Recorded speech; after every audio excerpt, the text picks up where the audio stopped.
I made a quick change to the plumbing on this little project. It occurred to me that I have multiple hot water use sources now in my trailer, considering the fact I literally just added a dishwasher in this travel trailer. And my original plan was to use one of these little supply lines, flexible supply line.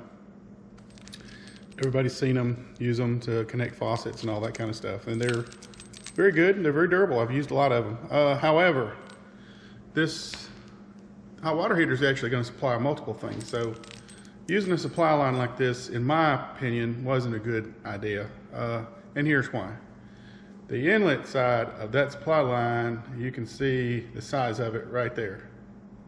The inlet and outlet, the amount of flow you're going to get through that tube is of that size.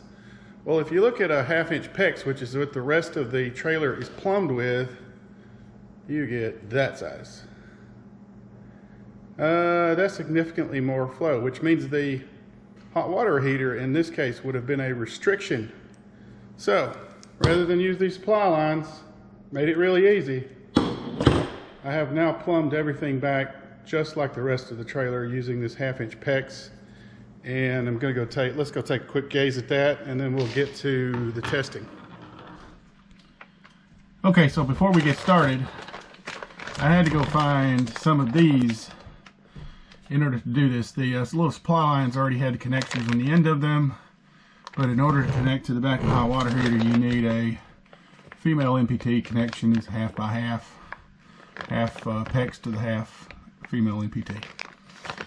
Couldn't find these locally, had to order them. I should point out that these fittings here are actually require a crimp-on type connector. They're not push to fit. I actually had a crimp-on connector and for these fittings here, so you literally have to have a crimp-on to put that end on. The other one is the same way for the hot water side. You're also going to need one of these. If you don't already have one, it's pretty easy to find those. Lowe's is where I got this. And you don't need it to actually clean the ends up like you would for copper or anything like that. But you do need to have the proper length for how deep that fitting or a fitting is going to go into the PEX fitting. So pretty straightforward. And then obviously PEX cutters. I've already had those. So quite basically what I've done is I have tied into the trailer PEX just like it was. I have added myself some cutoff valves there, so if I were to have some problem, I could literally isolate the hot water heater and take it right out and still have cold water in the rest of the trailer. And now it's hooked up. It's done. I took those out. Everything's plumbed in with PEX fittings. And we are again ready for testing. So let's get to it. Hey, RocketCity RVer here. A couple days ago I got the new Furrion on-demand hot water heater. I've already got it installed. It's pretty easy. I already had plumbing in place, so it was just a matter of putting it in. I actually sealed around the unit with some Proflex RV. A little tip to make these joints really smooth. Found this on the internet. One of the RVIA guys was saying, hey, use Dawn dishwashing liquid and mix just a little bit of water with it, make it really a slick material. Dip your finger in it and smooth it out. And it looks really good. It looks actually probably some of the best sealing I've done in a long time. It worked pretty good. So let's get inside and see what the rest looks like. All right, inside the RV now.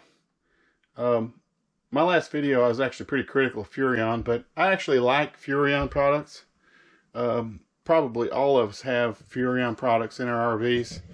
I know I do. I've got Furrion, Furrion, that's not the only one. There's another TV in the bedroom. Furrion here, Furrion there. I like the new logo. But as consumers, when I buy a product, I expect it to work, and that's the purpose of that last video. But let's see how it's working now. I had pretty good success today. I've been working on the last couple of nights putting this new hot water heater in, and I've got it hooked up, got power turned on. I've already checked water pressures, gas and everything's good. The control panel is lit up. That's exciting. Well, it just powered down because I've been standing here talking, but now we're going to turn the hot water on here.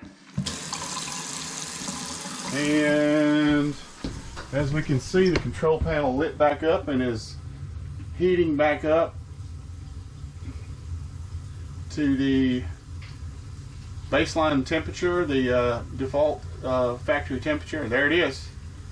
There it is. Let's get back to the, this is actually, oh, yep. All right, that's already hot.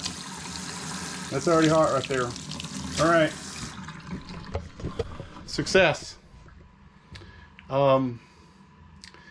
Maybe second time's a charm, I don't know, but it works great now. This is RocketCity RVer.